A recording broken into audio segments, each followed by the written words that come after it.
Dear student, आज हम बात करेंगे एट्रियल नाइट्रिक यूरेटिक पेप्टाइड। ठीक है, तो जो एट्रियल नाइट्रिक यूरेटिक पेप्टाइड्स हैं उनके बारे में आज हम डिस्कस करते हैं।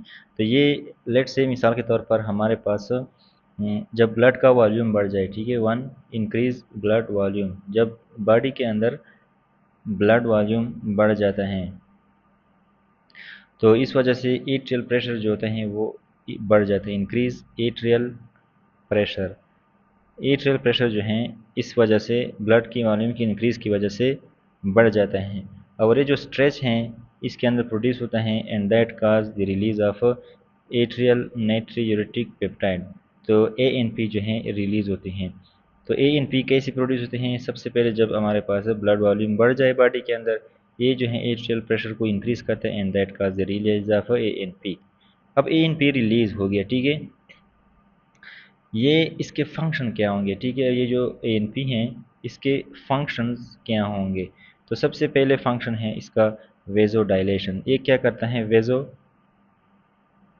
डायलेशन करता है, यानी ब्लड वेसल को क्या करते हैं? डायलेट करता है। ठीक है, इसके बाद जो है जो किडनी का रेनल कोलेक्टिंग टिब्यूल है वहाँ पे सोडियम के रिएब्जॉर्प्शन को डिक्रीज करता है। डिक्रीज सोडियम रिएब्जॉर्प्शन, ठीक है, वो कहाँ पे? इन रेनल कोलेक्टिंग डक्ट, जो कोलेक्टिंग डक्ट है नेफ्रॉन का, वहाँ पे सोडियम का जो रिएब्जॉर्प्शन होता है वो रिएब्जॉर्प्शन ANP डिक्रीज करता है। इसके बाद थर्ड नंबर पे इसका जो फंक्शन है,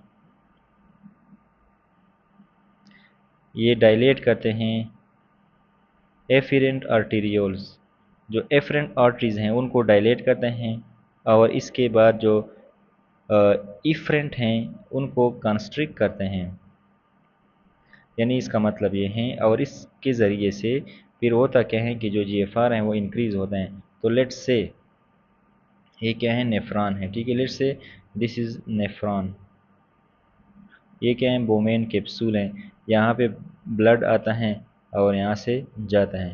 तो जो आर्टरीज इस ब्लड को लाता हैं उनको क्या बोलते हैं? Efferent arterioles. तो ये वाले क्या हैं? एफरेंट आर्टरीज हैं, ठीक है, और ये जो हैं इफरेंट हैं। ये क्या हैं? इफरेंट हैं।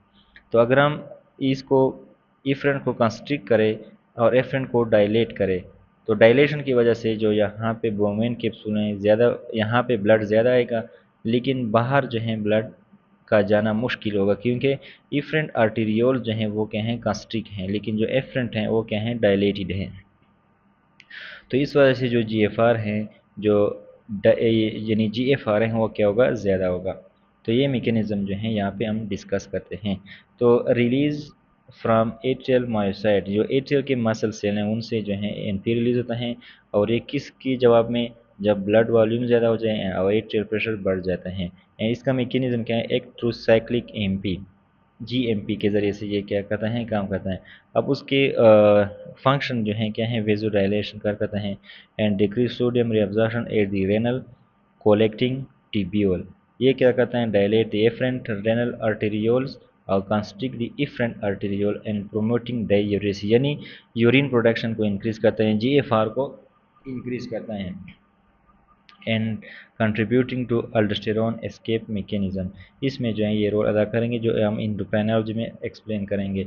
तो इसका सिंपल मतलब ये है कि जब ब्लड के अंदर वॉल्यूम बढ़ जाता है, ठीक है, जब volume of the blood increase हो जाता है तो इस वजह से एट्रियल प्रेशर जो है बढ़ जाता है और ANP जो है रिलीज होता है। NP फिर वेज़ोडाइलेशन काज करता है, एंड सोडियम का रिएब्जॉर्प्शन कम करता है, डायलेट करता है एफरेंट आर्टेरियल को, और इफरेंट को क्या करता है? कंस्ट्रिक्ट करता है, और इस वजह से फिर क्या होता है? वेजो इंक्रीज डायूरेसिस होता है। इसके बाद जो है B type natriuretic peptide, B natriuretic peptide, यानी जो BNP हैं, क्या हैं? BNP। वो क्या था? ANP था, ये क्या है? BNP हैं। तो ये जो हैं कहाँ से रिलीज होते हैं? वेंट्रिकुलर मायोसाइट्स, जो वेंट्रिकुलर के मायोसाइट्स हैं उनसे रिलीज होते हैं, और ये भी टेंशन की वजह से होता है। इसका फिजियोलॉजिकल एक्शन जो है सिमिलर है टू दैट ऑफ ANP, और लेकिन इसका लाइफ जो है ऑफ लाइफ जो है वो ज़्यादा है, विद लॉन्गर लाइफ। अब ये क्या है, बीएनपी जो है ब्लड टेस्ट हम करते हैं। जब हम बीएनपी का ब्लड टेस्ट करते हैं तो इसके ज़रिए से हम हार्ट फेलियर को मालूम कर सकते हैं, ठीक है। यानी बीएनपी के लेवल को हम लेके ब्लड के अंदर जो है टेस्ट जो है इसका जो हार्ट फेल है उसको हम डायग्नोस कर सकते हैं। अब किस तरह से हम ये करते हैं, लेट से मुख्तलिफ वैल्यूज़ हैं, लेकिन लेट से मिसाल के तौर पर जो नॉर्मल, अगर लेट से इफ बी एन पी जो लेवल हैं वो क्या हैं, लेस देन 100 पिकोग्राम पर एम एल, तो इसमें होता क्या होगा, तो इसमें यह है कि हार्ट फेलियर जो है, मतलब यह है वेरी अनलाइकली, जो हार्ट फेलियर हैं अनलाइकली होगा, यानी हार्ट फेलियर के चांसेस जो हैं कम होंगे। If B N P level is between 100 से 400 तक अगर ये होंगे लेवल, तो इसमें क्या होता है, इसको हम ग्रे जोन बोलते हैं, ग्रे जोन इसको बोलते हैं। और इसका मतलब क्या होता है कि इसको हम क्लिनिकल फीचर और इको वगैरह इसमें करेंगे, ठीक है। यानी इसमें चांसेस हैं हार्ट फेलियर का। थर्ड नंबर पे अगर ये 400 पिको में से ज़्यादा होंगे, ठीक है, या इस 400 या 400 ज़्यादा होंगे, तो हम इससे हार्ट फेलियर को सजेस्ट कर सकते हैं। तो these are the some values from which we can suggest whether this may be heart failure और नॉट हार्ट फेलियर। तो ये क्या है हमारे पास ए एन पी और बी एन पी के वैल्यू हैं।